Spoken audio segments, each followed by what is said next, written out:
MIM సభ్యులపై చర్యలు ఎందుకు తీసుకోవడం లేదని ప్రశ్నించారు బండి సంజయ్. దీనికి సీఎం రేవంత్ రెడ్డి సమాధానం చెప్పాలన్నారు.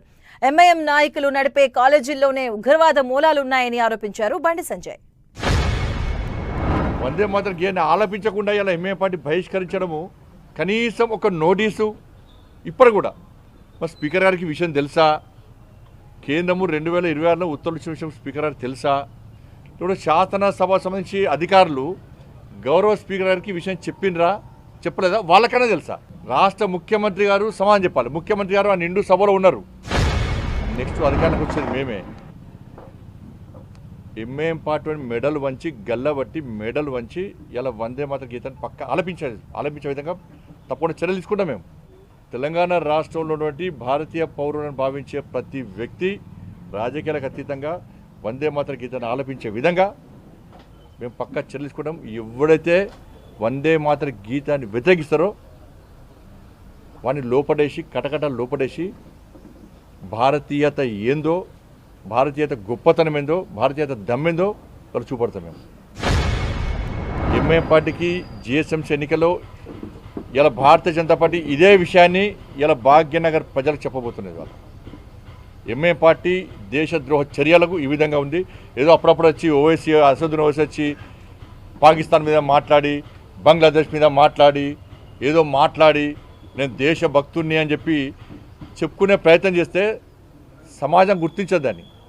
నీ కాలేజీలనే దేశంలో పెట్టుకున్నావు. టెర్రరిస్టు ఉగ్రవాదం మూలాలే నువ్వు నడిపే కాలేజీలో ఉన్నది, నీ విద్యా సంస్థలు ఉన్నాయి. ఇవాళ నువ్వు వచ్చేదో మాట్లాడుతుంటే దాన్ని ప్రజలు పట్టించుకోరు. కాబట్టి ముఖ్యమంత్రి గారు, స్పీకర్ గారు దీని మీద స్పందించాల్సిన అవసరం ఉంది. ఇన్ని రోజులు ఎందుకు మీరు రైతు భరోసా ఇయ్యలేకపోయారు? ఇవాళ 6 వాయిదాల్లో ఇవాళ ఇంకా 3 వాయిదాలు వేస్తారా వెయ్యరా? రైతులు, నేను అప్పీల్ చేస్తున్నా, రైతులకు అప్పీల్ చేస్తున్నా, కౌలు రైతులకు అప్పీల్ చేస్తున్నా, రైతు కూలీలకు అప్పీల్ చేస్తున్నా. ఇది కాంగ్రెస్ పార్టీ ఎన్నికల మేనిఫెస్టోలో చెప్పింది.